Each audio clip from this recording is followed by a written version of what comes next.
This episode of iPad Pros is sponsored by Agenda. Learn more at agenda.com. Welcome to iPad Pros, the show all about using your iPad to be productive and get work done. I'm Tim Chen, host of the show. Crazy what it can do now, and there's something that I've always wanted to try, which is to do iPad only. Could I do my whole job on an iPad, like video editing? Could I do, obviously, calligraphy, a whole logo and a whole brand project? And there's so much you need to do for that. And I genuinely think you could easily do it now. It's wild. Welcome back to another episode of iPad Pros. Joining me today on the podcast is Will Paterson. Will is a graphic designer and content creator who specializes in logo design, hand lettering, and brand identity. He has worked with well-known brands such as Adobe, Instagram, and Skillshare, and shares what he has learned on his YouTube channel that you can find over at youtube.com/@WillPattersonDesign. In this episode, we dive into how the iPad fits into his graphic design workflow, the apps he relies on to do his work, how he uses Sidecar with his iPad to use the Apple Pencil with Mac apps, and talk at length about the new Apple Pencil Pro, which was the sole reason for Will upgrading to the new M4 iPad Pro. My thanks to Agenda 19 for sponsoring this episode of iPad Pros. Download Agenda today for free from the App Store. Learn more at www.agenda.com. I'll be sharing more about Agenda a bit later on in this episode. If you want to support this podcast, go out and try Agenda. It is the app I use to organize and prepare for all of my podcast interviews, and I've done so for many years now. Early access to both iPad Pros and Vision Pros is available by subscribing in Apple Podcasts or by supporting the Patreon at patreon.com/iPadPros. My thanks to everyone that supports the show. With that, here's my interview with Will. Enjoy. Welcome to the podcast, Will. Hey, how's it going? Going well. I'm excited to have you on. You're someone in a field that I've always been just curious about, but don't have the skill set to do myself. Totally. You could do. Anyone could do what I do. Yes. Yeah. And as you say, you do teach a fair bit about actually how to do it. You do on your YouTube channel. I do. Can you share a bit on your background and kind of what work you actually do? Yeah, man. So essentially, I'm a graphic designer. I own an agency now, but I was a freelance graphic designer specializing in more of like the logo design and branding. I love to create logo types, so like word marks. And essentially from there, we got very busy. We sort of realized that teaching what I knew for free on YouTube was getting traction. So that would like kind of market my services to people as well, and companies. And it would sort of set you into a role of people would sort of trust you. So you'd have a credibility factor, even though, I mean, anyone could do it, right? So it went from there. And today we teach design on YouTube. We make courses for people who want to learn logo type design, which is quite a bit different to normal icon design. And we also work with like clients, big and small. And yeah, that's basically what we do. It's a brilliant method because as you're teaching, you're showing your expertise in like your skill set through instruction, which is great. Yeah, exactly. It works pretty well on YouTube, and it's all about Instagram now, though. Everyone's on the Instagram, aren't they? Oh, yeah. And how did you actually get into graphic design? Like, was this something that you, when you were a kid, you're like, this is what I want to do, or just one day you discovered it, or? So I'll try and condense this story. I've had a bit of practice with this. Okay, I did bad at school. The UK school system is like terrible. It's like not been modernized since the Industrial Revolution. So did terrible at school, and I thought I'm not going to get a job anywhere. So I went to this technology college, which is not like a uni, but technology college at the age of 16 to study what I thought was business studies. So in year one, I wanted to be a businessman or do something creative. So I went to this technology college to study business administration. It turns out it was just to learn how to write forms and do administration. You wouldn't actually learn business stuff, which sucked. So I left about 2 years in, and I thought to myself, I'm going to go all into graphic design because you just need a computer really to do this and a lot of knowledge. So I went and bought books, I read online, and I spent the next 3-4 years just learning. And when I couldn't find something online, like a video, because who likes reading, I would work it out myself, like a text effect or something, and then I'd make a video on that and upload it to YouTube, and that's kind of how it started. Yeah. Yeah. So as you reach the problem area, you're like, how do I do this? And then you'll just build onto that. I remember in the early days of me learning Final Cut, it's like, how do I do this? And then you learn it, and then you slowly get better and better at that skill set. Yeah. Yeah, basically, yeah. It's the same with design, and like drawing, any skill like that. You can learn online, but if you don't know, you can always experiment until you find a method and then teach that. Yeah. And how long ago was it when you got started? Like, have the tools improved dramatically since year one to now? Like, what can you do now super easily just through better software than you couldn't back then?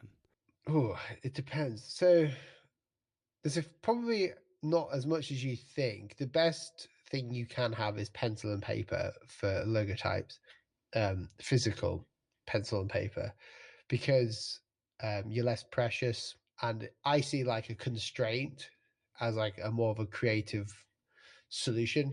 It forces you to come up with solutions and draw badly. However, software that's helped, I think, more of the managerial side. Creative software hasn't helped, other than things like obviously Procreate was a game changer on the iPad, because you now had the ability to not have to buy a scanner, so Yes. you could like do all of it. You didn't have to buy tracing paper. Um, you didn't have to spend loads of time buying brushes. You could make your own for calligraphy. That's a huge thing. And recently, barrel roll on the Apple Pencil Pro, that is like a game changer as well, because now you can actually do calligraphy on the iPad. Yeah. Yeah, I'm excited to get into that because I saw that. It's like, oh, this is gonna be nice. Yeah. Yeah, it was not very much talked about online, but that's like the only reason why I bought the new iPad. Yeah, I saw on your shelf behind you. It's like, oh, that looks like a M4 iPad box behind you there. Yeah. So, calligraphy, I discovered in high school the world of fountain pens, and in school I couldn't have technology, but I could have all sorts of fancy, fun pens with flexible nibs. And I discovered music Yeah. nibs, which are super fun to work with. I have music backgrounds that actually do handwritten music, but just writing with those is just a joy as well. Um, so, talking about calligraphy, like, what do you love about this kind of art, and what are some of your favorite tools for creating calligraphy, either digital or physical? Totally. Yeah, calligraphy. I sound like that meme, but calligraphy is one of my passions. Um, I I wrote a book years ago. I didn't realize I was very good until I was like het up by someone giving me a book deal for it. Um, it I don't know. I'm dyslexic, so I read differently. I don't struggle to read. I read quite a lot. However, I read a bit differently. My eyes see the words a bit different. And there's something therapeutic about sitting down and drawing letter forms that look really beautiful.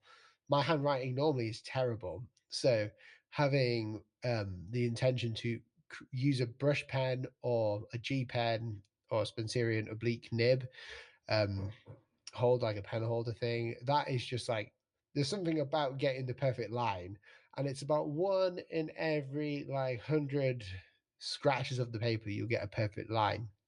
So there's always, you're always trying to get better at it. So calligraphy, even in that sort of fancy sense, I love to do more messy calligraphy, like using ruling pens and like random objects to see what will happen, like with the how the word or the letters actually like form. It's really good. It's just something that I love to do. It's satisfying, and it's evolved from that to hand lettering, where you actually draft it with a pencil, like it's not just one stroke, and then from there into creating fonts and typefaces, into logo type design as well. So it's all interconnected, and I've just got an obsession with letters. Letter forms are really interesting to me. Interesting. Yeah. And it's funny, in school, I was diagnosed with dysgraphia, clinically bad handwriting. And it turned Yes. out I just didn't like how they were teaching me. And like I grabbed like a Spencerian handwriting book from like the early 1900s. And it's like, oh, Yeah. this is actually enjoyable and fun. Like, it just give you the right tools and, way of learning this. And Yeah. this stuff can be a lot of fun. Yeah. Oh yeah, it's very satisfying when you get the perfect stroke down, and when it and at the end you're like, I did that. That's pretty crazy. Yeah. Yeah. Yeah. And the Apple Pencil, how has that been like bringing this stuff digitally? Like that's the pressure sensitivity is really nice. It's not quite the same sensation as a fountain pen, had the nib No, flexing in your hand, but it's getting closer. yeah, it's for me. It's different. It's a nice substitute for when you don't want to get your paper out. I think the Apple Pencil is just an amazing thing. Um, I don't have any negatives of it really. I think I don't see it as like a drawing tablet. So I have like graphic tablets, and I use it for completely different things. So now we've got hover, we've got barrel roll, pinch, and double tap, and all this. That is like a super pencil. And it's hard to put into words all of the great things about it. Yeah, it's funny when they added hover with the M2 iPad Pro. It's like, oh, that's nice, but then it's like, oh, this is the complete thought with the M4 with barrel roll and what they're Yes, doing squeeze. yeah, It's like they finished the thought from the M2. Yeah. exactly. Yeah, because we have hover on like graphics tablets, and I know digital artists need it, like more illustrators. But I didn't. I like the fact that you didn't have that at first. I think that was a feature at Yeah. first, the fact that there wasn't a hover. So it was like just simply drawing on a screen. I mean, it's great. The only problem is I don't like the texture of like glass drawing. um, It's so slippery, right? Like that's yeah. yeah, or sticky, depending Right. on how nervous you are at the Yeah. point of when you're drawing. Yeah. So I've got like a screen protector on it that I use just to make it more matte and feel a bit more like textured. But it's a great tool. I don't know really other than that. I use it for just sketching. I don't do any finished work on it anymore. Um, so I use it as like my whole drawing studio. And if I have an idea for calligraphy, but I don't want to waste paper and stuff, I'll just quickly do it in there, Yeah. and it's great. And the barrel roll, like how does that feel? I'm still waiting to receive my M4. um, Yeah. but like doing like cursive and calligraphy, like is it pretty natural? Like being able to move the with stroke and the shadow effect of is that at all beneficial? Seeing the shadow of the fountain pen in the Notes app, for example. I mean, the shadow of the fountain pen on the Notes app, you don't get it in Procreate or anything, but in the Notes app, it's cool. You don't see it though, because, or very easily. Once you touch down, the shadow disappears, right? That's right. But also, I think it disappears maybe. But the way that I see it, I can't see it because my pencil's covering the shadow. But it might just be that it's so natural that my mind's just not like picking up on it that often. It's a nice feature to have because I think it just shows off the technology. I think it's more of one of those gimmicks that shows off the technology. Not a bad one at all, because when you barrel roll and you actually like turn the pencil, it will turn the pen with it in the shadow, Yeah. which gives you. So you have a preview of what you're doing. Is this going to be this? Yeah, the side of the Yeah, nib. because you've got to get your angles right. And for cursive, I don't really care about cursive with barrel roll because I just use like Right. but actually it can work pretty well. Depends on like the actual pen shape. But for things like fractal or black lettering calligraphy, where it's like um, a 30-degree angle of the pen, you've got to make sure you get that. Prior to that, you had to like force it to be at 30, and then you'd have to change pens if you needed to do something different. But with this, it just feels a lot more natural uh, to me to be able to just draw and move it. Yeah. And your current iPad setup these days, it's the 13-inch M4, I'd imagine, Yeah, in the glossy finish because nanotexture wouldn't work with the paper like I'd imagine, or it'd be a waste. Yeah. yeah. I mean, the matte was just, I think, a bit silly for me Because you because don't get the I would texture, which is what you want, really. exactly, yeah. So I could save a lot of money, and I just got the baseline one as well. Like I never use all the data or the memory Right. in my iPad, so I just get the baseline memory one. Um, and for iPad Pro 12.9, then shove a paper like on that thing, Yep. and it just feels great. And yeah, for you, the iPad, it's not your primary computer, it's one of your tools. You'll use the Mac, and Yeah. this, as we'll talk about, in complement with that. And Sidecar is something you're using as well with the Mac apps. Um, Any notable accessories outside of just the pencil and paper, like, and you have the folio, I'd imagine, with it, or I did have the folio. Yeah, I have the Apple one now. I did have the. I prefer the paper-like folio that they Mhm. had for the last MacBooks. Oh, sorry, iPads. That was nice because it protected the pencil a little bit, and I've already like damaged my pencil. There's like a little dent in it, so be careful when you're flying. Yeah, they fall off pretty easily with that magnet. Yeah, Yeah. exactly. So it's a bit annoying when I'm shoving it in my bag. But no, not really. Just the accessories. What I like about it is it's weirdly thin. Right. Yeah. It's strange. It's thinner than the pencil. Yeah. Yeah, but when you hold it now, it feels like I don't know. You can actually sit one-handed with it Yeah. and draw like this, and it doesn't hurt. It feels very odd. So there's no really accessories that I want to put on this aside from having a case so I don't break the thing or snap it. But when you're actually using it, you prefer to take the case off because it's lighter and thinner and more natural just to hold it that way. Yeah, most of the time I'll just sit like this, unless I'm on like camera or whatever, and Yeah. I'll just go for it like this. And with the older, heavier big iPad Pros, it'd be on like a stand. You wouldn't be holding it as much. It'd be kind of on the table as you're working on Yeah, it. yeah, it would be in its case, and I would like flip the folio up. Something I do like about this new Apple folio, I don't know if it was in the M2 because I didn't bother getting the M2. I stuck with the M1 until this one. Is that it has 3 settings for the back. So now you have a deeper setting, which is really, really good. Next before is just I think the one at least with the M1. Yeah. Yeah. So this time you can do it, and it's a real drawing angle, like a real one, and you can actually like fine tune it. Strangely enough, and it's pretty stable. So, yeah. Sweet. Yeah. And the bigger size, it's pretty important. Like the 11-inch, you just don't have enough screen real estate to do what the things you want to do as far as drawing and calligraphy. Yeah, I think I want it as close as I can to like where I can comfortably rest my hand on it Mm-hmm. as I'm making quite large strokes. And the iPad, the 12.9 or 13 inches now, isn't it? This just seems to fit the best. I could do it on the 11 inch. However, it's not, I don't know.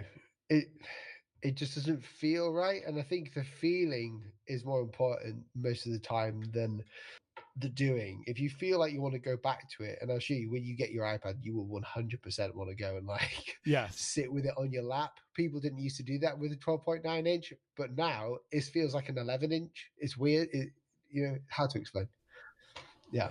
And as far as like the iPad fitting into your general computing environment, outside of drawing and doing that kind of work, are you finding different things to use it for? Like, do you do any administrative stuff on the iPad, or is it that on the Mac these days? Well, at first I am, because when I get something new, I like to like obsess over it and see what it can do. Um, I use apps like Affinity as well. So those are other design apps like competitors to Adobe. Have they implemented any of the hover effects yet with their interface? Adobe. Affinity. Yes, Affinity were one of the first. Yeah, so it had squeeze and hover on.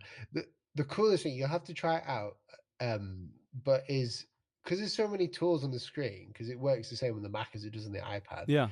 and it's ridiculously powerful. I don't understand how they've done it. When you hover on top of something, you don't know what it is, it will come up with what it is next to it. I love that because the interface, it's very busy, as you said. It's a full desktop app basically, and yeah, so that'll be super Yeah. nice to just know what things are. Well, and the squeeze gesture gives you access to like duplicate, cut, delete, copy, rasterize, like so many. It's just grouped really nicely. It's very utilitarian, the design of the UI. But the quicker you get into it, the easier it is. I mean, the more you just play around. I've been designing, no joke. You can design like logos and posters within this app. Like, Yeah. it's crazy what it can do now. And there's something that I've always wanted to try, which is to do iPad only. Could I do my whole job on an iPad, like video editing? Could I do, obviously with calligraphy, a whole logo and a whole brand project? And there's so much you need to do for that. And I genuinely think you could easily do it now. It's wild. You might need a mouse to connect to it or something, but And it's got external display support if you want to stretch out a bit more for some of that work. Yeah. Yes, it's actually wild how powerful it is. The M4, I don't think that anyone's utilizing the power yet of an M4. I don't think anyone utilized the power of the M1, I'll be honest, because that was like really powerful. Hence why I didn't update to M2. But the M4, you can definitely feel like it's on par with my M3 MacBook 16-inch top of the line. Yeah. It's like InDesign software, which is pretty wild. Yeah, for sure. And outside the Affinity apps, I know you're big into the Adobe apps. You're, Creative Cloud Huge, subscriber, yeah. so you have access to all of those as well. Yeah, so Adobe don't have as many apps because they're quite old software. However, that is my main app choice is Illustrator and Photoshop and InDesign. I have to use the computer for most of those things because they have like functionality. Much different, Um, yeah. yeah, They it's haven't much brought everything. Yeah. different. Yeah, but most of the time I would like bring something from my iPad in. So like into Illustrator by AirDrop. So you'll start in one place and then, what to do this one thing, let's bring it over to finish it off in the Mac. Yeah. Essentially, yeah. And that's apart from that, I don't really do anything. I don't believe that is administrative. I check the news every now Sure. and then Yep. on here when I'm sat down on the sofa and I just want to see the news of the weather. That's about it. When I pick this up, it's not for consumption, it's for creation. That's cool because a lot of people it's that, not that. Yeah. Yeah, yeah. For video editing, what's your app of choice on the Mac for that? Oh, so we do Premiere Pro, Okay. but we're looking at DaVinci Resolve. Which has an awesome iPad counterpart as well. Yeah, exactly. Yeah, we don't use Final Cut just because we have the Affinity, the Adobe Suite, Affinity Suite, imagine. And it's not me that edits really anymore. So we have like a team of people now, and we have an editor. But yeah, we use Premiere just because we're comfortable with it. It's fast enough now with the M. You're already paying for it. As Yeah, part we're of already the paying for yep. it. Yeah, and it connects to After Effects really fast. It's got the sync, so you can do motion graphics. You've really got everything in there. It's just old. That's the problem. Like they need to make it less old. Yeah. As far as Sidecar, I'm curious how you're using that with the Mac because I use Sidecar occasionally. It's always like hit or miss. What stuff can I touch? And like have you discovered the kind of limits of where you can touch your Mac and Apple Pencil, how well that works with Mac apps? Yeah, I think the Apple Pencil does a very good job. Sidecar is interesting. I used to use something called AstroPad to try and do this with Photoshop. So if you need Photoshop and you don't want to use Procreate because it hasn't got all the functionality, then it works seriously very well for what it does. You may still need a keyboard with it though. That's my only issue. You can't just. It's not just like you can run and gun with this. You have to have like An AstroPad. I think it had like a virtual keyboard integrated, right? Or am it I did, mistaken? yeah. Yeah. And Okay. I don't think that's a good thing to have there in an app. I think we like to have buttons to press because when you go into Photoshop and you use Sidecar, you have to remember it is for it's a different interface for different reasons. Right. It's a computer app that you're And using. keyboard shortcuts, I can imagine, are a huge thing on the Mac app. Exactly. Yeah, you want to go to the brush. You don't want to go and like file and file and brush. You want to press B. So you sort of sit with your iPad here, like in the middle, and then your keyboard off at an angle here. So one hand is doing the drawing, the other one's doing like the tool changing. Yeah, that makes total sense. I remember back in college, I'd have this set up at I'd go to like the computer lounge and bring my laptop with a MIDI keyboard, and I would have my laptop with a full external keyboard with the number pad because I'd use the number pad to like input notes as I'm like writing music and stuff, and so like the whole like input stuff is just it's important. It's what you have. What you're working with. Yeah. And I think it's like sorry, I mean there's a bit of delay, so I'm cutting you off. But there needs to be a way or some sort of device that we use for creatives to map things to certain buttons. Really, I think there is some, but there's none that I've seen that I like. But even if it's just like another device like an Apple Pencil size thing that you hold in your second hand Yeah. to have tactile feeling, because that's the most important part of like adding the information in or choosing a note in its stage, or whether it's like a brush pen, you want to go from one tool to the other, Yeah. Yeah, the tactility it's important. It's why the touch bar, I think, failed. It was a cool idea of let's have Yeah. this function row that changes based on the app, but I think they need to add some kind of like haptic feedback maybe to make that idea kind of work. Yeah. Totally. You just reminded me, haptic feedback. You'll love it with the new pencil. It is wild. When you select things now in like Procreate, Mm-hmm. you feel it and it feels so natural. And it feels more intentional. You feel like you're part of the software in a sense. So, for instance, when you press, you feel like you're actually pressing on something, and it works so well. I'm wondering why the hell they didn't put it in beforehand, a bit of like a haptic feedback. It makes so much sense now that they've done it. So again, the only reason why I bought the new iPad is because of this thing. It would only work on either the Pro or the Air of the new one. Right. So that is its biggest feature, is the pencil. Yeah, I'm excited to start using it. I have the pencil. The iPad's coming. Hopefully today. Yes. Got the nano texture, so I had a bit of a shipping delay. Oh yeah, I've heard about this. Yeah. Yes, so we'll see how it goes. See if I like the nano texture or want to swap it with the glossy. So we'll see. I've heard some good things about the nanotexture. I have too. I'll be So honest. I'm excited. Yeah. I went into it knowing I can't use a screen protector for texture and stuff, but I found I didn't tend to use that because I'm not mainly drawing on it and writing on the iPad, which it's great for that situation to have that. Yeah. I think so. Yeah, if you're drawing and you require, like for calligraphy, you need something to stop you. Like you need some friction, right? But if you're just writing, especially notes, like music notes or whatever, I think just the nanotexture will allow you to feel a bit more comfortable Yeah.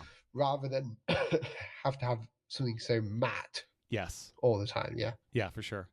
So, Adobe Fresco is one of your big iPad apps. I noticed yeah. Can you share a bit about this app and what this enables for you on the iPad?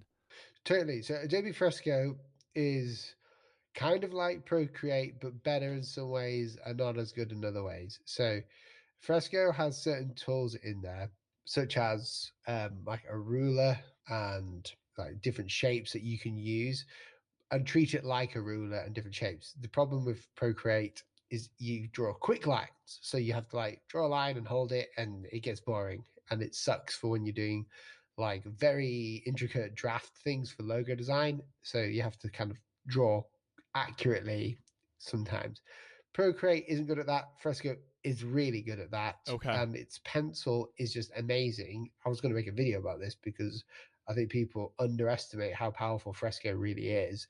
The pencil feature is amazing. The fact that you can just like send it to your computer and then boom, it's there. You just press a button and it's right there, and you're straight into vectorizing it. It also has vector capability. So if you want to outline something in vector, like a logo type, and you don't want to, and you want it to scale up and down, if people know what vector is, you can do that in Fresco, and it feels like you're using a non-vectored brush, So I think it's powerful. It's got its shortcomings.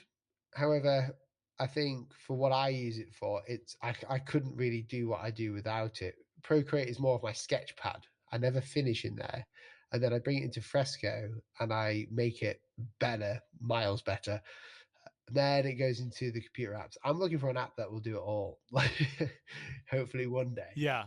And the counterpart on the Mac, so you finish something in Fresco, it goes in Illustrator on the Mac. Is that where it then finishes Depending off? on what it is. Okay. Yeah, depending. So sometimes if you need it to be vectorized, if it's hand lettering, and you want the texture, you don't want to vectorize it because it looks all strange and horrible. So that will go to Illustrator, where I use the pen tool. I teach about it online. It's a very strange system, the pen tool, but like the way that we do it is using a box method. That's like more logo type designs, but for hand lettering, I might just take it from Procreate into Photoshop, mess around with some of the texture inside of it and mock it up essentially to make it look like it's a photograph's been taken Yeah. off the lettering. So Okay. And as far as vector, do you have to decide when you start the project if it's in vector, or is it just something that you're able to export as a vector if you decide to do that? it really depends at the start of what the client says. If it's a logotype, it needs to be vectored and it needs to have a certain process around it. So it needs to scale, needs to look clean. I can make it look rough and dirty, but you do that in a different process. But if it's for hand lettering, I'll normally like draw at the highest fidelity you can go without wrecking my like Yeah. iPad or the layer system. So normally like A2 600 DPI, which is like double A2 essentially. And then that way I can have non-vectored work. So it depends on if it's a logotype, 100% vector. If it's not, and it's going on a t-shirt, Yeah. you might want to vectorize it, Right. but you don't have to. And Fresco, when you hit like new project, do you have to say this is a vector project or the standard file type? Is it a different file type working in vector? Yeah, so it's not a different file type. It just adds a vector layer over the top. So you have pixel layers and then vector layers. And I think it will automatically create a vector layer when you pick the vector brush. They also have live paint brushes, which is like extremely odd when you first use them because you're like, what the heck is going on? Like you've got watercolor brushes. It actually acts like watercolor. Huh. It's really odd. And then when you use thick oil paint, you zoom in on the canvas, you can see the texture of like a canvas with the thickness that you can change, and you can also like mix the paint Yeah. naturally as well. So it's really odd that I don't use that because I'm not a fine artist. However, that's one of the amazing things about Fresco. It's not an app for everyone, but it can be for anyone to use in a Yeah. specific field of work, fine artists, illustrators, people who need to do vector work. Procreate doesn't offer vector work or live paintbrushes. Mm-hmm. So everyone wins with this app. It's ridiculously powerful. It is expensive. I grant everyone. I Yes. wish they would do like a normal, just pay however much for the thing. Because I think a lot of people would love it if they did that. Because it's locked behind the subscription, so it's like if you're paying for Photoshop even if you don't need Photoshop. Yeah, kind of thing. Exactly, yeah. I don't particularly like enjoy that because I think I don't want to sound like Bob Ross, but there's like a big joy to this sort of like design thing and like painting and whatnot. So I think having like a better way of doing it is better. But regardless, I think Procreate and Fresco, they don't compete, they complete each other in a way. If there was a way that they could, work together, then that would be great. But we'll see what happens with that. Yeah. As you're talking, I was imagining an Apple Pencil feature where maybe in software you can dip your Apple Pencil in some paint and like dip it in another color and combine the way. Maybe you have a water area where you can clean out your Apple Pencil. Are there any like apps like that where you're actually like kind of live mixing paint with the Apple Pencil? Is that a thing yet? I think Moleskin did an app where you could, and it's very old, where you could actually mix colors, but it Yeah. did it very strangely. There's nothing like where you have a color palette mixer and you take a bit of color and do it like that. Yeah. But you've just like given a very good idea to someone there, and I can guarantee someone's going to take that and do it. Yeah, and you could even have a mode where like you're running out of paint as you're painting as a normal paintbrush would, and you have to like Yes. like have it as Yeah, that would be really good. And the strange thing about what you're saying there is the reason why we went digital is to get away from that. yeah. Um, But there is a certain effect, I'd imagine, when you're painting for the art must look different because of what yeah. 100%. This is an amazing app. So I use VR a lot. So I do a lot of abstract painting at home. Just like it basically just making puke on, a canvas basically. Yeah. It gets expensive, but this is amazing VR. I don't know if you've ever used it before. It's an app where it's called Paint or VR Painting, where you literally dip your brushes in and on the canvas, it works like that. It is wild. And if they could bring that to the iPad, a form of that would be for fine artists, abstract artists, or whatever, anyone who wants to paint, Yeah. that would work well. I mean, Procreate's great for the brush engine, the most powerful brush engine I've ever seen. But I'm only in there for like 2 minutes a day. I've already got all my brushes. I know what I'm doing. I'm not like an illustrator, you see. So I'm in black the whole time. Sure. Like color's not a thing for me. Black or red. So yeah, I think these apps are really powerful, but it's interesting to hear people wanting it to go a bit more back to emulate the original state. And we're in this sort of time now where we do want to emulate what it used to be like.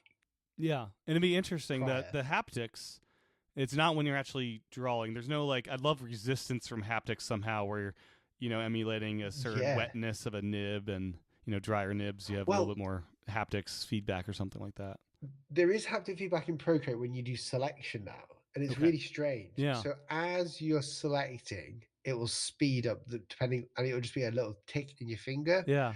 And it's really satisfying. Or when you have magnets switched on, so when you snap to horizontal and vertical, when you change whether it goes horizontal and vertical, when you're selecting and moving it, you'll get a nudge of feedback from the haptic in the pencil. When it hits the alignment. And it just feels that just feels more complete now. It feels like you are not creating on the iPad, but you are kind of like the creator on the iPad. Is it like it feels so connected to you when doing that? Yeah. Such a small thing, such a small gesture can make you feel so much like so different. Yeah. Yeah. It'd be interesting if someone did enable a haptic feature where it's as you're drawing, you're getting feedback in real time. That'd probably kill the pencil in like an hour, but it'd be cool for that hour. Yeah, exactly. It would destroy the battery life of it, I'm sure. Yeah. Constant haptics, yeah. One feature you highlighted in one of your videos about Fresco is this draw inside feature. Can you share a bit on how this works and are you surprised other apps haven't copied this quite yet? Yeah, I'm surprised. The draw inside thing. So when I'm drawing a letter, we have to draw in it. We can't just do the outlines because it looks different. A letter is based on mass, not an outline. So it's how thick it is. So to be able to quickly just scribble over your iPad to create a nice, sort of texture evenly all the way through, when you press that, is huge for me, time saver wise, because you can draw within the lines every time. I'm surprised other people haven't done it. I'm not sure why, because I think other places should do it to basically answer the question. Yeah. But if you haven't used it yet, you'll realize, if you're like me and doing technical drawing, that you need consistent lines. Yeah. It works super well. Yeah. And how do you set up the draw inside? Like, is it certain shapes, or can it say you've already drawn something, you could say just draw inside what I already drew here kind of setup? Yeah. So if you have like a pencil and you just draw like a circle or a squiggle or something and it connects and there's like a barrier. Yeah. So it's closed and you press draw inside, I think you can change the threshold of it. Yeah. You just start drawing inside it, and when you come out off that shape, nothing appears. Okay. So it's just really natural. It's odd. Yeah. And the threshold, that'd be interesting to have it like a little bit outside so you get a little carryover so it doesn't look so perfect, maybe. Yeah. Yes. This episode is sponsored by Agenda, which recently rolled out version 19. In this quick break, I want to share a little bit about Agenda and some of the new advanced searches you can now do and use as smart overviews in Agenda 19.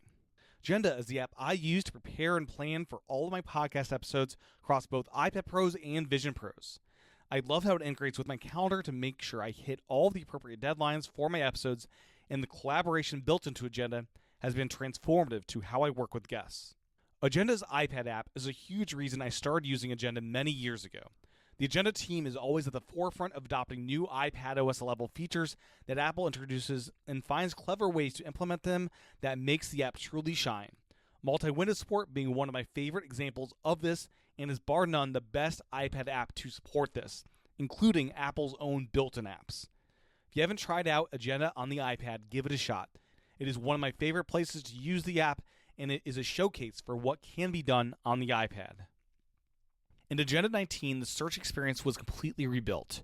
Here are a few tips for building out that perfect search that you can then save as a smart overview to pull up at any time.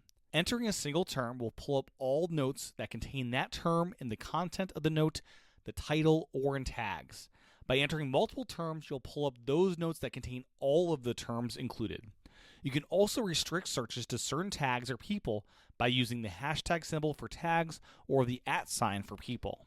By using the backslash in search, there's a whole avenue of different criteria you can include. Some of the more intriguing ones to me include linked-event, which will pull in all notes that have an event tied to a note.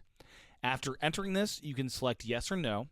Agenda will also let you link a note to a certain day with no event linked, and this filter will only pull in notes linked to an actual event. Another interesting search is the \calendar.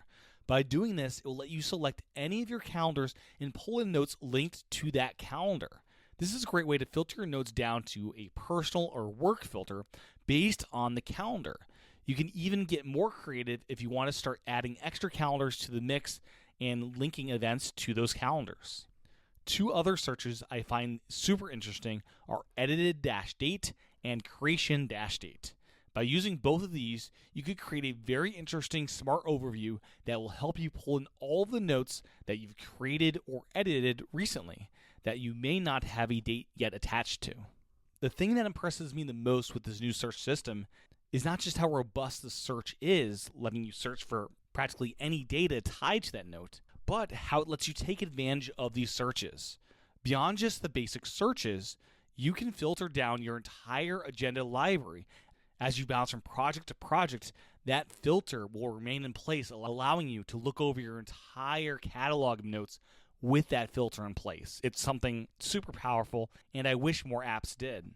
The other thing that impresses me is you can create a smart overview out of any of the searches you create.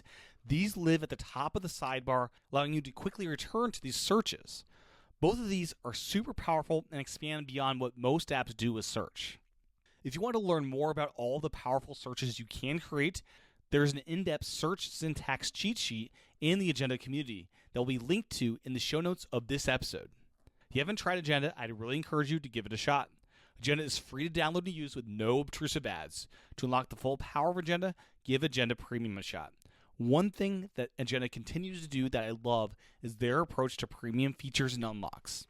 If you ever decide to cancel your Agenda Premium subscription, you get to keep all the Agenda Premium features available to you when you were a subscriber, or you can opt for their lifetime unlock, which will unlock the full power of Agenda on all of your Apple devices with a single one-time purchase. To learn more, go to agenda.com. Download Agenda 19 today for free from the App Store. My thanks again to Agenda for sponsoring this episode of iPad Pros. Learn more at www.agenda.com. With Procreate, the custom brushes, is that where it really shines for you and when you want to use that app versus Fresco and other tools? I suppose so. I think it's just the user experience of Procreate. I think it's smooth, it's freeing.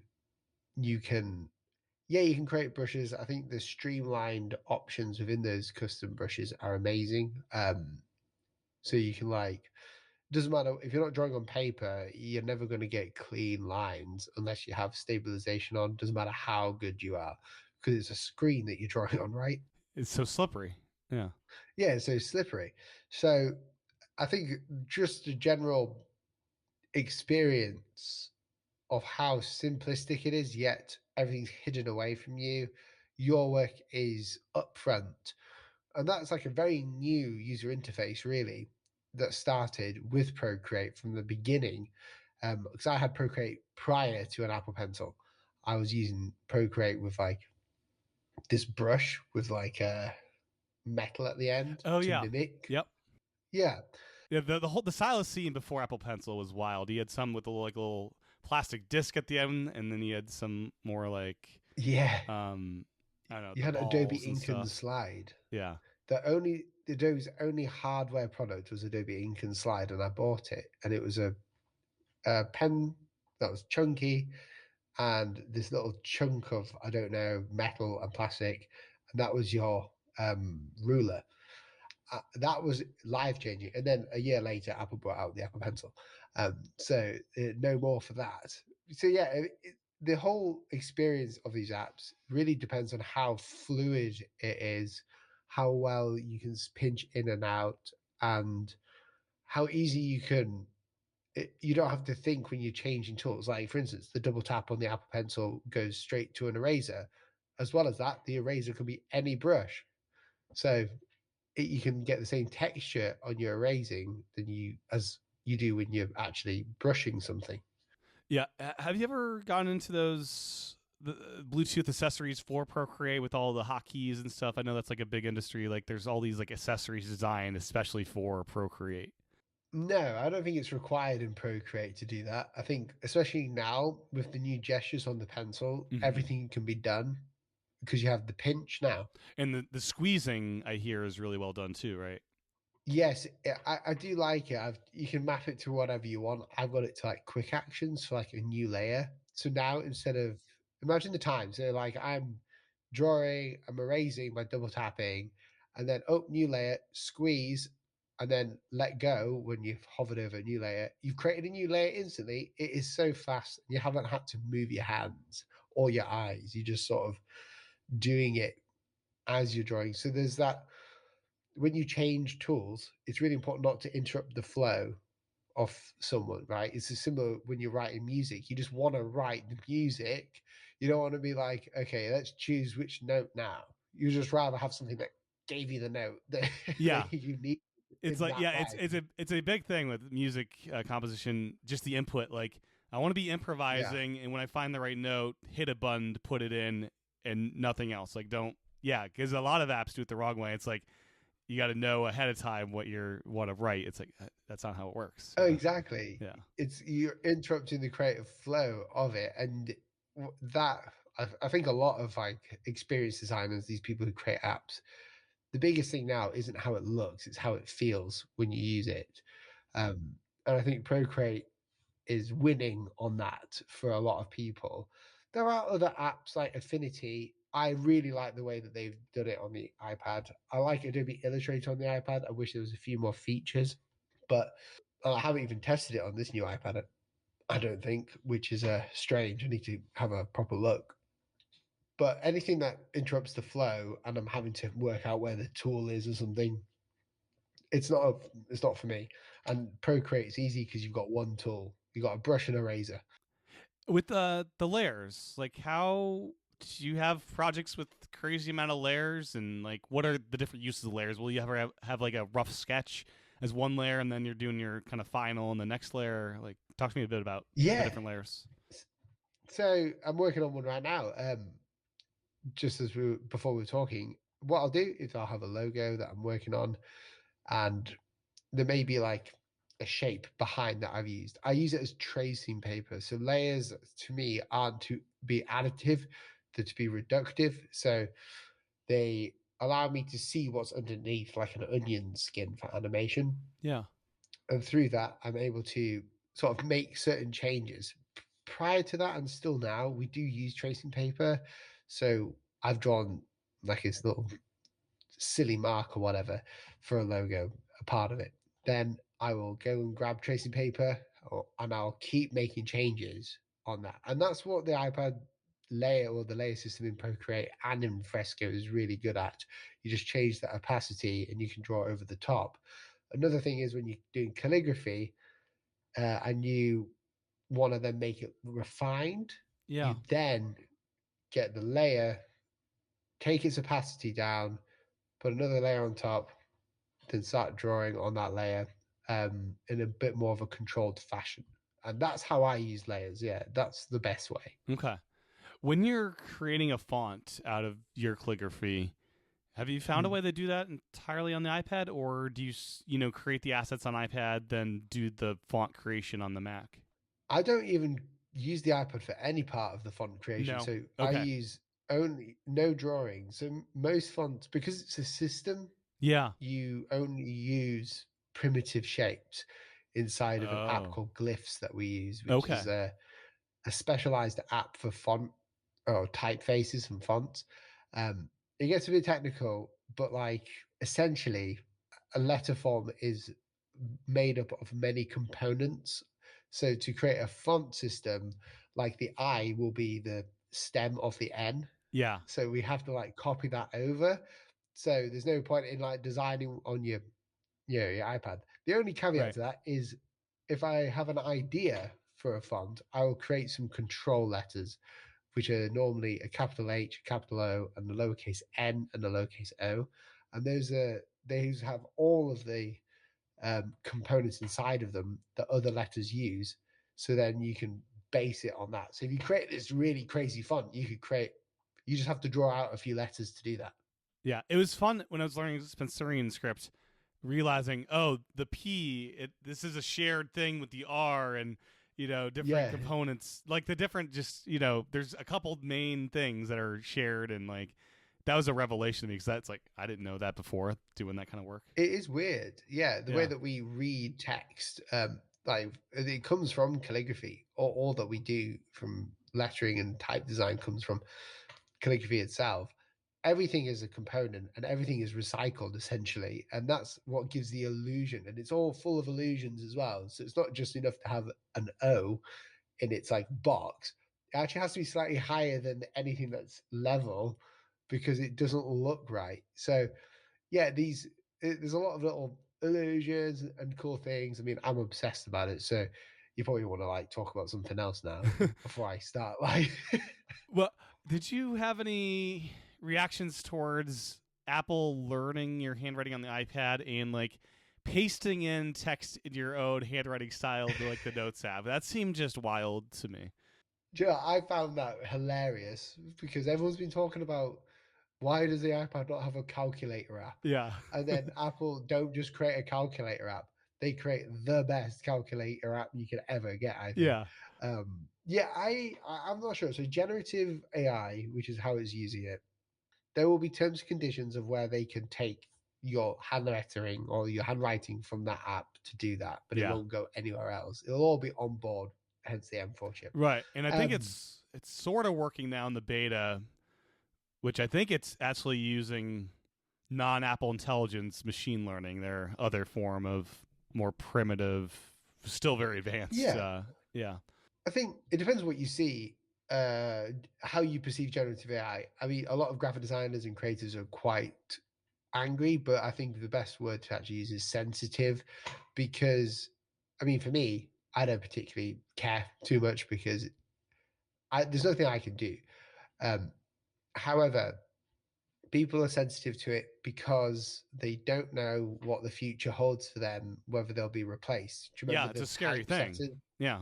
Yeah, like the people who actually had before computers, what were graphic designers doing? Well, they were like hunkering down in these rooms and cutting things out. Yeah. As soon as the computers came around, they're gone. They had to move with the times. And I think we're in a space where we are companies are using generative AI as more of a hype of look at what it can do for new users, but they're not helping out the professionals who never generate anything. Like I've told you, I don't generate anything other than maybe a generative fill when I want to get rid of something or I want to expand an image.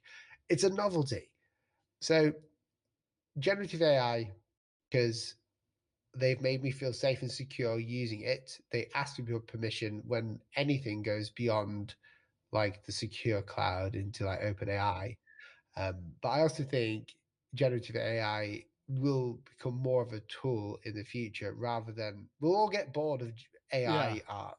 Let's be honest. Exactly. The more we do it, yeah, it's strange because AI, the way it works, I don't know if anyone knows, but like the way it works is if it models itself continuously, and if we keep modeling things and it keeps modeling that, We'll have movies created based on other fake, AI. artificial generated movies, which not great. But the way that the modeling works is that it will. They did a test, a study on it, and it turns out it will become. You'll have what's known as a singularity, but it's not a singularity in the sense of like technology taking over. It's that everything that AI, well, theoretically, everything that AI creates will be so similar. Yeah. Because it's modeled off itself, and there's been a compounding effect to that. So I think AI, generative large language models, whatever. They'll help us um, with the technology we use. So, for instance, we look at a mouse and a keyboard as our interface. We look at an Apple Pencil as our interface. It's very clear where Apple are going with like the lack of peripherals with Yes. these things.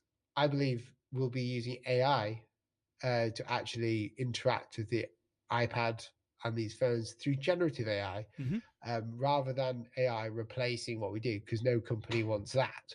Um, Yeah. More like a tool that helps you do your job versus, replacing.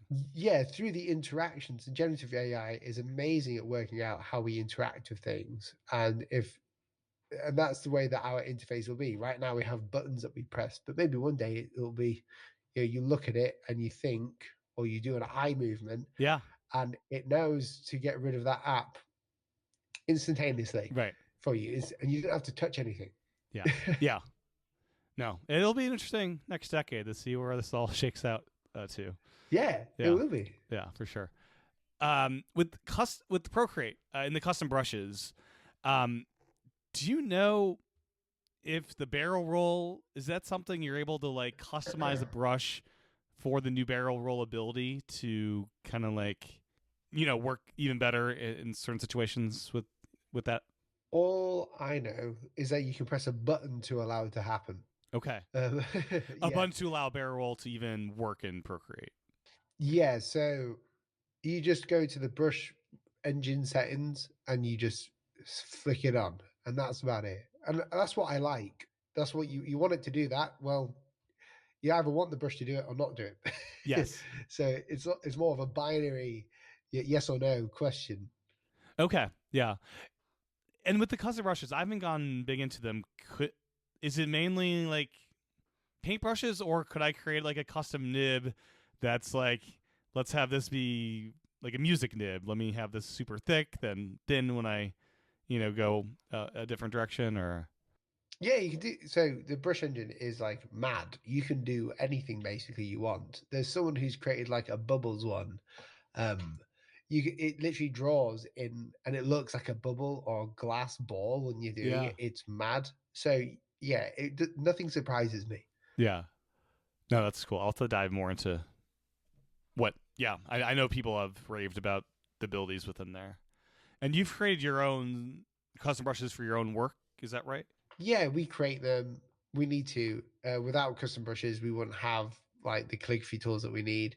But also, every brush is customized. Even if I like just grab a brush from someone, like I buy one, then I'll customize it a little bit to my taste of what I need. And Procreate launched streams. You're not an animator, but has this been a fun tool to like try your hand at animation? Have you done much with Dreams yet?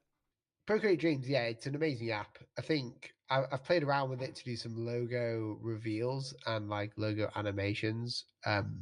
But I think it's great for like illustrators, maybe concept artists for like animation in itself. Mm-hmm. For me, it's a bit primitive, but it's very innocent in a way as well. The fact that you can like in flipbook style, it feels very much like you know what you're doing. You can be very it's like it is literally the Procreate of the animation world. They've done a very good job translating that in, so it does make sense. Yeah, and I enjoy it. It's very cheap, and I don't know how they make it so cheap for such great software. Yeah. Yeah, it's not a subscription, either of these apps. And yeah, they continue to release these awesome updates. Yeah, with like logo animations, like imagine like if you're working for Coca-Cola, you have like condensation dripping off the can, or a tire company, like Goodyear tires, you have the tires spinning or something as an animation. Yeah. Oh yeah, it's fast as well. Like it just yeah, you'd have to. Have you played with it? A little bit. Yeah, I needed to spend more time with it. My drawing ability is less than stellar, so it's I need to yeah. Yeah. So is mine. Like I'm terrible at drawing. I'm just good at drawing letters. So I Yeah. think yeah, there's this thing you can do. It's like an exercise where you animate a ball bouncing. Yeah. That's a really good exercise. And a guy called Stefan Kuhns, who you'll know, um, he does those like lettering and like animation and Procreate Dreams videos on TikTok and stuff. Um, so I just follow them, I just follow what he does to try and like understand it. And once you have a basic understanding, things tend to just be like, oh yeah, I get this. I can create this bouncing ball effect. I know how the physics works from it. And it becomes a lot more, I don't know, you start to be inspired and you know exactly how you can do what you want to do. So it's very quick to pick up. Yeah, I want to get more into it because like a decade ago, I learned about Boinx's iStop motion software in the Mac, and I went down a dark rabbit hole of like animating like the alien xenomorph action figure I had, and like it's stop motion is just so much fun. So I can imagine myself getting into just direct animation as well because I think it's a cool thing for sure. It is. It's different from normal animation from what we normally do, but it's a lot more authentic. I think it feels. You can make it feel like it's hand drawn, which it is. Yeah. But a lot of apps nowadays they struggle to do that. And the fact that you can just do it quickly, it's got like other animation tools in there. The interface works so well. If anyone hasn't tried it, I think everyone will be pleasantly surprised at their own ability now that they've created an app that doesn't require the user to learn the app. It just requires the user to understand what animation is and how it works because it seems so natural to just go through the app, you know? Yeah, and the barrel roll seems really well implemented. I'm not sure if you've tried it since upgrading iPads. I have not. I've been. It's only like a few days ago that they actually implemented the barrel roll into Procreate, and I don't know if it's in Dreams yet. Oh yeah, it so, might just have been at the preview event kind of thing. But yeah, yeah, the way they showed it, it's like, oh, that looks like even more powerful. The way you can just barrel roll your Apple Pencil to do the right animation you want. yeah. It seems. I think for me that'll be more of a gimmick, but like Yeah. it looks cool. Yeah. With Illustrator on iPad, what are the big things still missing from the iPad version from the Mac that you hope they eventually make their way down to iPad? I think it's more of how fast things is or things are when you're designing. It takes a long time to do basic things such as like drawing out primitives and changing them. I think the mesh tool needs to be added in there. I know they have the shape builder tool, but a lot of like the main ones that you use are there. It's just the way that the app's laid out in a sense, and it's great in a pinch. Mm-hmm. However, I'd much prefer it to be like, uh, because obviously I use Illustrator all the time, so there's no beef with me in Yeah. Illustrator. However, I would like to see it work like it does on the desktop, but that could just be me being not comfortable with like a new way of Illustrator working. Yeah. But I'm a big advocate for the design idea that the software should work around the human and not the other way around.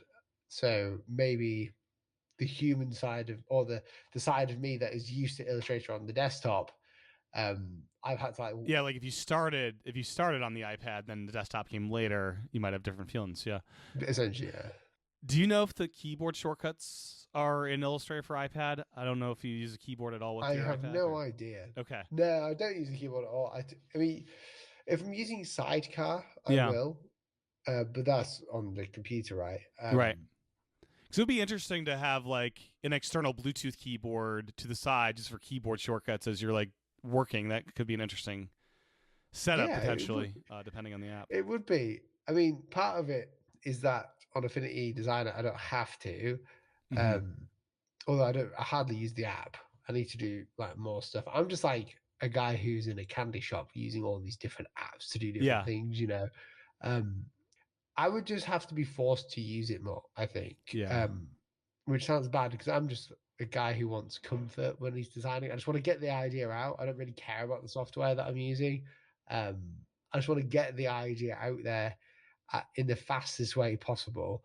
And I think the iPad, the problem with it is the gestures that you have to learn, the fact that you don't have hotkeys. So, yeah, maybe getting a keyboard to help with the hotkeys would help that. But I don't want to be carrying around a keyboard. If I have to carry around a keyboard, I'll just bring my laptop. Right. Yeah. No, I get it. Totally get it. And as far as starting in one app, going to another app, is the file structure like, I know Illustrator has custom file types, and I remember struggling back in the day with like bringing that over to Affinity's apps and some stuff not really working. How is that story today with like working across different brands and apps? I don't particularly. If I start in one app, I'll finish in one app. Finishing it one up. Okay. I mean, so for like Illustrator, you can copy a shape and bring it into like glyphs if you need to. So you could design a letter form in Illustrator and then simply command copy and paste it into another app. But file importing, I'm not sure. I've not tried that. Okay. Yeah. I know yeah, there was one project I was working on. I think it was like book art for like the covers of books, and there's certain features that were just only in Illustrator. I tried to do the export in Affinity and just didn't play nice. Yeah. Yeah, and then you'll buy templates for Illustrator and throw them in Designer. It's like Affinity Designer is like, this is not working as it should because it's translating it and messing some stuff up. Exactly. Yeah. I mean, for me, if I'm creating a template in Illustrator, I do have to create it in Affinity Designer, and I do have to create it in like Figma and different apps like that, depending on where people want to use them. But I mean, I'm kind of spoilt for choice. I'm probably the wrong person to ask. I use different apps for like. Sometimes I just want to like use Adobe Illustrator for creating a poster. When in reality, I should probably be using InDesign or something. You know? Do you have any general feelings regarding the acquisition of the Affinity apps by Canva? It seems like they're saying the right things about no subscription, same business model, but any thoughts in general on this one? Yeah, I think Canva is at war with Adobe. Yeah. Canva is a meme to a lot of graphic designers, right? Mm-hmm. And obviously, they invited me a few weeks ago to LA for their Canva Create. What Affinity did, should I say? I think the general sentiment that I have of it is as long as Affinity remain themselves as like a company that goes against the grain a bit, is a bit edgy, and they make users first, professionals first, sort of the angle of what they do, I'll be happy. Um, Obviously, when big corporations come in, everyone is instantly scared that they're going to move to a subscription model because that is the way it is. The caveat to that is if they don't, well, how do they make money? Well, Canva now have a lot of money from the subscription of Canva, so maybe they will never be a subscription model, or maybe there'll be a different model, like whether you do subscription or you do part payments to own the software over a certain period of time, but the software costs a lot, sort of thing. So I don't know. I personally don't really care, and that sounds selfish. And the reason why is because I have to buy the app anyway, so it's not like I don't particularly care how they want to, if they're going to screw me over in any way. All I know is I think it's important for companies to be serious about how apps are charged to their users. I'm not a fan of default opt-ins and like manipulative design tactics that I know some companies use, not the ones I've mentioned today. But I think Canva and Affinity, I hope they give them the budget, the manpower, and the resources to really create the tools in these softwares and make these softwares the best they can. The best case scenario for me is if one of these companies is competing really hard with another one. So it's great for consumers. Yes, then Adobe will try harder and their iPad apps might not languish as much. Yeah. Exactly, and I love that, and I think healthy competition is great. It just means that no one monopolizes, and I believe we're at a time now of where anyone can create a software for something from their bedroom, and we also have these small studios who are creating things like Affinity, and we have these larger ones, and I think it's going to kick people the bum a little bit. So I'm happy about that. And again, the payment side of it, probably the wrong person to ask. However, I do think that everyone should have like access to software for a reasonable price. I'm all for like expensive softwares. Illustrator, my goodness, there's a lot in there. So I'm okay paying a lot for the amount that you can do within that. But what I wouldn't be okay with is paying a lot for something that doesn't do a lot. Yeah. So those are sort of my general sentiments. Yeah, the business model I love is you pay for you pay for a license fee or whatever, and that gets you 12 months worth of updates towards that app. And you get to keep whatever was there at the end of the 12 months. If you want the new features after that, pay for another 12 months worth of updates. A couple apps I know do this, and it's brilliant. Rapid Weaver on the Yeah, Mac switched to this. Agenda does this, and it's great because like you own it, you own what you paid for. If you want more, pay again. it's really consumerist, and I like that. It's consumer first. That if you're not happy with that next offering, then you don't have to buy it. Like, Yeah, exactly. it really helps with innovation. I can understand why companies don't do that, and that's if it's additive software, um, where they require a live service on them. I don't think any of the softwares that I've explained today require, but I'm not a developer. I don't think they require it. So, I mean, it's a question of like, what's it worth to you? So, Adobe for me allows our business to run, so we spend a lot on that. We spend a lot on. Yeah, it's kind of funny. Like certain businesses, it's like you'd almost want to have you submit your tax information to them. It's like, are you a business or are you actually just an individual goofing around, learning? And like that's what the educator pricing is for, I guess, for the student thing where you can prove you're a student. Yeah, But it's like when you're old, like an old like person that's out of school, it's like I'm not a business, but this stuff seems fun. it's true. And I Yeah. mean, I think there's an argument for people who, when they crack the software, because it's very easy for people to actually crack software because the companies don't care too much. And there's a really interesting story as to why I believe that. These companies, if they allow you to crack software, so you get a free version, in the future, you're used to that one software. Blackmagic does this really well. They give you free software, so you buy their software in the future. So yeah, that's why the educator thing's like, oh, use this for free when you're learning how to use your tool set. exactly, So you're hooked for life. it makes so much sense. Yes. Yeah. So I think people who've cracked software before, obviously we don't, we can't afford to. Um, if you do, that's because they know that in the future you'll use them. I like that kind of model of free to use for beginners or whatever students. I think Figma is completely free for students and educators. Affinity is completely free. Canva is completely free, and Adobe isn't completely free, which is a bit strange. I think that will have to change because of the competition surrounding that. It's going to get really fierce, and I'm excited for it. And I hope all companies do well from it, because the more that companies do well, it means that they're more unique in themselves. They have different purposes.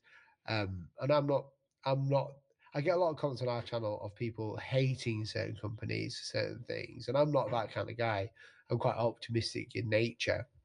So I think these companies in this time of generative AI and technological advancement are going to find that they get to a crossroads of different technologies inside it, where they'll be particularly good at one thing.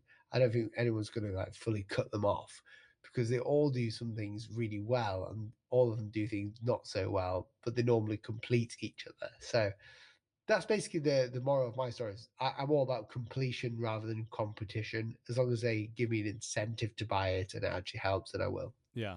My one hope with Canva is maybe the Affinity apps might get a fresh user interface that are less desktop-y on iPad, and maybe all the same features are there, but in a more friendly interface for touch and stuff. It's overwhelming, isn't it? I think I was even speaking to them and I was saying to them, I love it. It's just overwhelming to learn. Like, even though I've been using Illustrator for like 15 years, and professionally for about 10 years, it's like, imagine me rocking up and trying to know what all these symbols mean. I don't have to. On the iPad, the problem is I'm never looking at the symbols. I'm using hotkeys on my computer to do that. But there is a cool function, and they have like sort of helped me with this a little bit, because if you go to the bottom right of an Affinity app, there's a little help button. If you just press that, it will show you everything in words, which I think is like a really great user interface choice. Adobe have a similar thing for like Illustrator, where you go to window and you can just go down and find anything that you need, or the help, you just type in what you want. Yeah. So But as we move into the future, as you say, user interface is important. I believe that AI will have a massive part to play in the way that we interface with that. Yeah, can you imagine if the Affinity apps, every feature had an app intent along with it, and it's screen aware in Siri, so you could be just on your iPad looking at Designer and say what you want to do, and all the app intents just do it in front of you, and then you can go on to your next phase of the project and maybe tweak what it Yes. gave you. That could be cool. I'm not a software developer by any stretch. However, I do believe that's where we're going. I'm massive into AI. I have to be because I don't use it for like generative work other than making tutorials and explaining things. I think this is why I get called an AI bro sometimes when I'm not. I'm quite passive. I don't really use it, but I think it's important to know the reasons why these companies are doing it now. Whenever a technology is so new, there's always a novelty. Like the iPhone, it was a phone, a web browser, and an iPod. It didn't even have an app store. No. Like when it first, yeah, it was Yeah. mad. It was like 2 years later it came out with an app store or something Yeah. ridiculous. Um, and now we think of an iPhone as an app store. Like we have apps that we can. There was a novelty to that new technology, which was it is all these in one.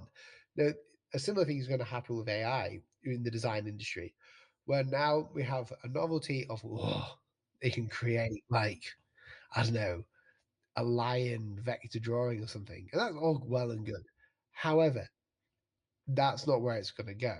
It's actually going to go into the background and it's going to dissolve itself into the interface where, as you explained, hopefully it means that we don't have to use mice and keyboards. And like even the way that we interact with, excuse me, even maybe even the way we interact with certain elements on the screen is all controlled by this sort of personal AI that we have in our systems. Yeah, no, it's an exciting feature because the way Apple is describing just like your iPad knowing what's on your screen and doing stuff with that, and apps being able to donate intents, and yeah, that Yeah, seems like a cool future. Of on it device does. stuff. It's Yeah. just we all need to get our spirituality up with our technology. I Yes. think we need to trust, and we need to we need to feel like we can trust these companies. So over the next couple of years, I'll give a prediction here. There will be a new software or a new thing that will force companies to use it, so users will feel safe using it. Um, so I think privacy with Apple, especially, they've done an amazing job. I remember years ago being told that Apple don't even like look at their Google Analytics for the ads they post Huh. because they don't want the data because of privacy Yeah. or something like that, which is wild. So, like, I'm truly in on all this privacy stuff of Apple. I think what they're doing is great. They don't require the data to know what the users need, particularly. They ask you on every step, the way that they show you, they force companies like apps. Sorry if I'm whittling on here, but I think it's Yeah. Yeah. important for the data side. They force apps to declare in a very well designed interface what data they're getting from you. And if you look at like Instagram on the App Store and scroll down, it will show you like financial data, location, and then you get ones like Procreate. When you scroll down, it takes basically Nothing. nothing from you. Yeah. Um, every company needs that um, in their software to explain fully why they may need data. And we all know about the Adobe TOS. I'm glad it's been cleared up. I've had a lot of people wanting to know Mm-hmm. my thoughts on it, and I've already known for a while that Adobe they don't do what they're saying. People are just trying to make negative content on YouTube, which I'm not about, for quick clicks. Adobe screwed up by releasing a TOS at a very sensitive time in the worst possible fashion to every designer. It's actually hilarious when you think about it, like taking our data. Oh, you're taking our data now. What's going on? When in reality, it was just so they could allow you to copy and paste your work, Yeah. inside the apps. So we live in a time where people are less trusting, especially creative professionals. People feel hurt and unheard. But I think that's going to slowly dissipate when we start to realize, yeah, we'll have bad actors. Yeah, we might have some bad companies along the way doing making mistakes. However, they still need us to be designing. They still need us to be creating and innovating in our work. So they're going to be putting more into tools, because that is really the functionality of like AI, isn't it? And user data is huge. I'm all about lack of dark patterns and things. I don't want any dark patterns. No manipulative tactics making me pay what I don't want to pay. And I think that's the sort of where we're going now as a sort of creative community with the companies. Yeah. So the last app I just wanted to ask you briefly about is Linearity Curve. This is something I've never heard of, and I was watching your videos like Linearity Curve. What's this? And yeah, share a bit about this app. Another great app. Yeah. So they used to be called Vectinator. I've known for a while. I'm all up for competition, as I say, and I'll show all apps. Great app, made to be used on the iPhone, the iPad, and the Mac. It's just them throwing the hat in the ring of like, here's another software. Some people love it. I think it's got great functionality. The user interface works nicely. You know, I'm more about Linearity Move at the moment, which is the other one, which is not a design app, but you can take like your designs and animate them in the most ingenious ways. Like the interface for it is really, really good, and I'm very impressed by it. Obviously, subscription, which is fine. I mean, the subscriptions for everything now. I wish people didn't, but this is the world that we live in. But honestly, Linearity Move, you can download it for free and test it if you want. Like, you can do whatever you want. It gives you full access. You can only create 3 files or something.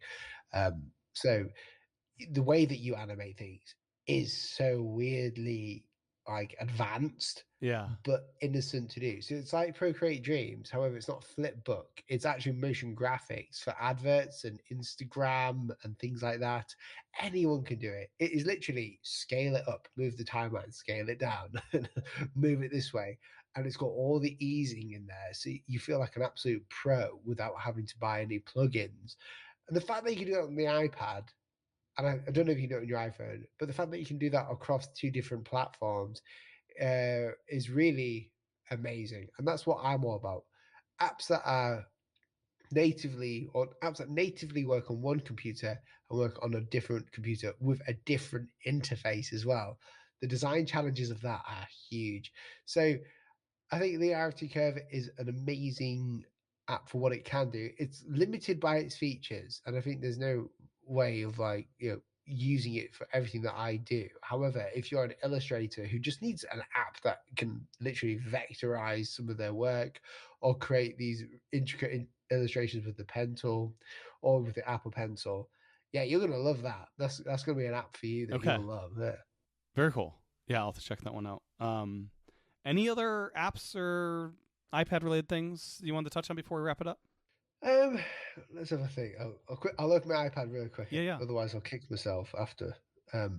Has the screen improvement been noticeable to you? The OLED and the going from 600 to 1,000 nits, making it much brighter. Yeah, it's bright. Yeah, it's like you know when you turn your iPhone light on. Yeah, it's huge. Yeah, you'll notice it straight away. It's round. The screen is now round. Yeah, I noticed on the video, it's like, oh, it looks a little different angle on the sides there. Yeah. Yeah, and the sides it's rounded. It feels nicer to hold. Yeah. Other than that, no. Okay. Yeah. I'm not really. Yeah. I don't particularly care if it's OLED or not. I think the brightness is the big thing with this. Mm-hmm. It's so much nicer to use under studio lighting. Like that's full brightness now. Yeah. And it's quite the bright app. Like, yeah, you can absolutely use it probably outside better too if you wanted to.